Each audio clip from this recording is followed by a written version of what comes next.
नमस्कार दोस्तों। आज मैं जो लाल मोनिरहट जो बांग्लादेश में है उसका भारत के लिए क्या इम्पोर्टेंस है, उसी पर मैं अपना विचार दे रहा हूँ।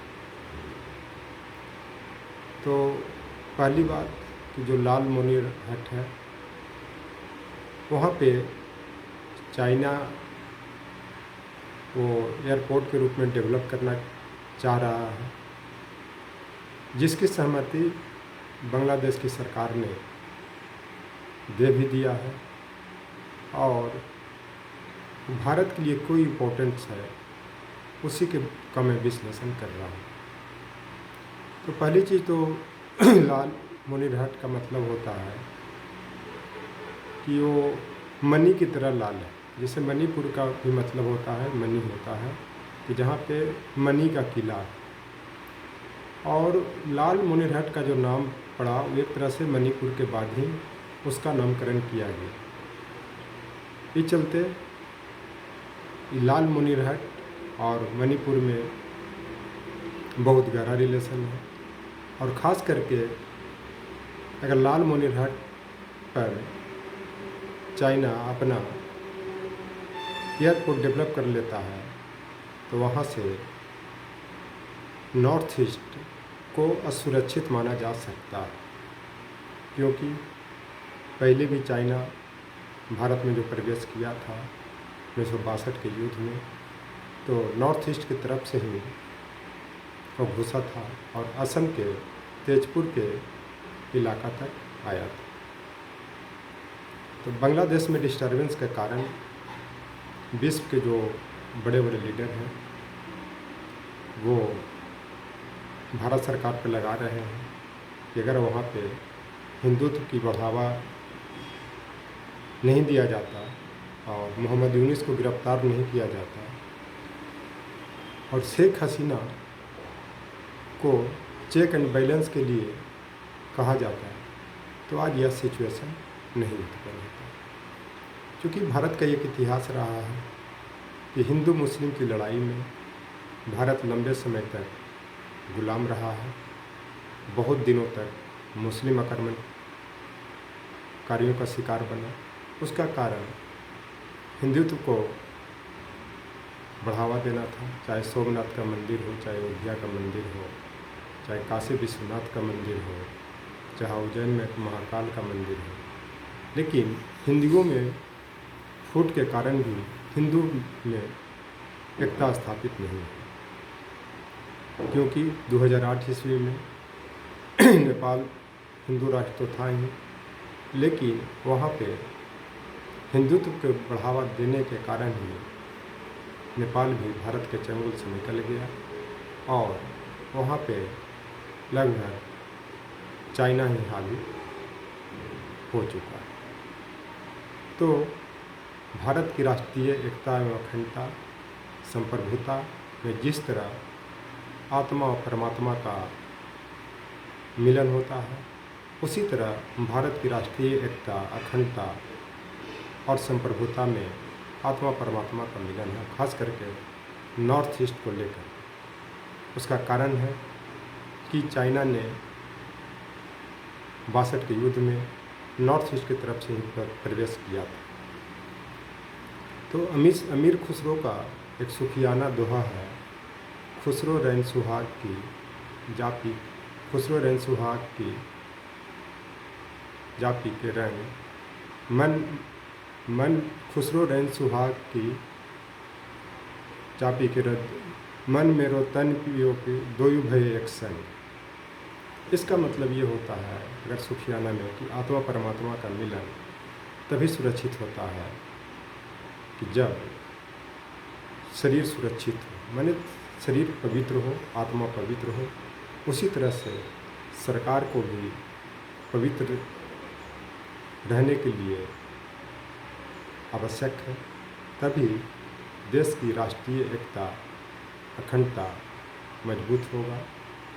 क्योंकि आप सब लोग ब्रिटिश काल में भी देखा कि किस तरह से कुछ हिंदू राष्ट्रवादी नेता और कुछ मुस्लिम राष्ट्रवादी नेता ने अपने फ़ायदे के लिए राष्ट्रवाद के नाम पर हिंदू मुस्लिम को बरगलाते रहे, जिसके कारण ब्रिटिश शासक लगभग 200 वर्षों तक शासन किए।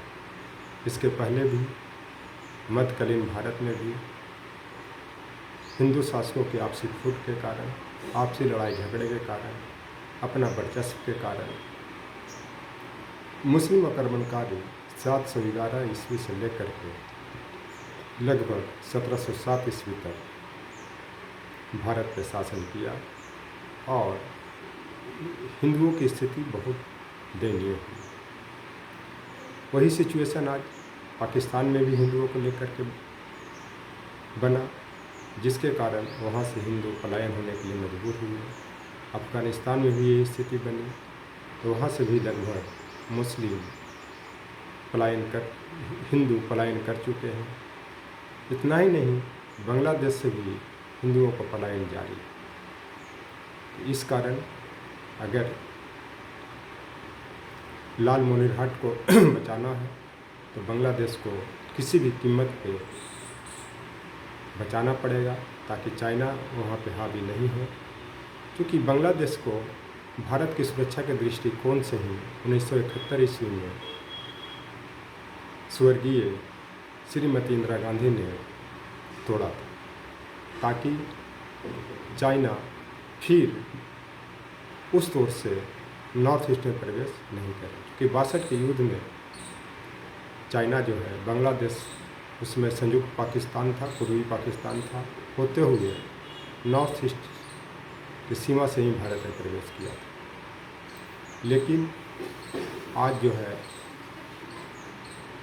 क्या सिचुएशन बनी हुई है भारत में और बांग्लादेश में, किसी से छिपी हुई नहीं। खास करके जो अभी ऑपरेशन सिंदूर हुआ, उसमें बड़े बड़े डंके पीटे जा रहे हैं भारत के माननीय प्रधानमंत्री, गृह मंत्री और लोगों के द्वारा।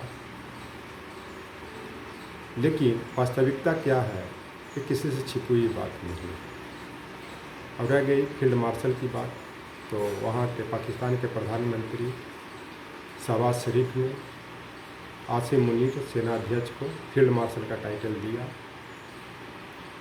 अब क्या परिणाम हुआ नहीं हुआ उसमें तो मैं नहीं जाता हूँ, लेकिन ऐसा मानना है पाकिस्तानियों का कि उन्होंने भारत को बहुत नुकसान पहुँचाया, इसी कारण उसको फील्ड मार्शल का दर्जा दिया गया। भारत में भी 3 सेनाध्यक्ष को फील्ड मार्शल का दर्जा दिया गया, उसमें करियप्पा, मानेकशॉ, अर्जन सिंह।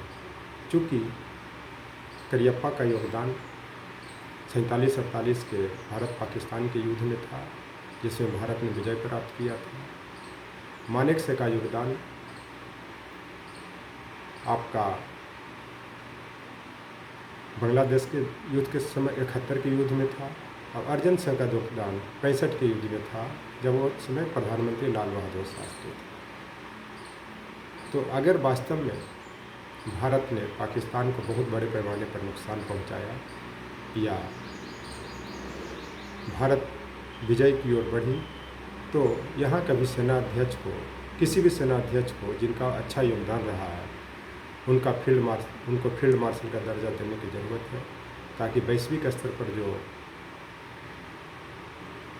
जो छाया मंडरा रहा है, चाहे झूठ का छाया हो, चाहे किसी तरह के भी जो अंधेरा छाया हुआ है, उसको क्लियरिफिकेशन किया जाए, ताकि वास्तव में भारत ने पाकिस्तान को जो पहलगाम अटैक के बाद जो 6 से 10 मई 2025 में युद्ध हुआ, उसमें भारत ने पाकिस्तान को हराया। तभी ये जो है माना जाएगा कि वास्तव में भारत ने पाकिस्तान को करारा जवाब दिया। ये सब कहीं न कहीं लाल मोनिरहाट के प्लेस से जुड़ा हुआ है, क्योंकि लाल मोनिरहाट में एयरपोर्ट स्थापित करने से पाकिस्तान और चाइना का बांग्लादेश में वर्चस्व बनेगा। उसके साथ साथ ये कोई ज़रूरी नहीं है कि शेख हसीना जो आने वाला चुनाव हो उसमें सत्ता में आ ही जाए। इस चलते लाल मोनिरहाट को बचाने के लिए वैश्विक स्तर पर कूटनीतिक प्रयास करना चाहिए। और भारत को बचाने के लिए ये झूठ फरोश से काम नहीं चलेगा। दूध का दूध, पानी का पानी करना पड़ेगा। थैंक्स।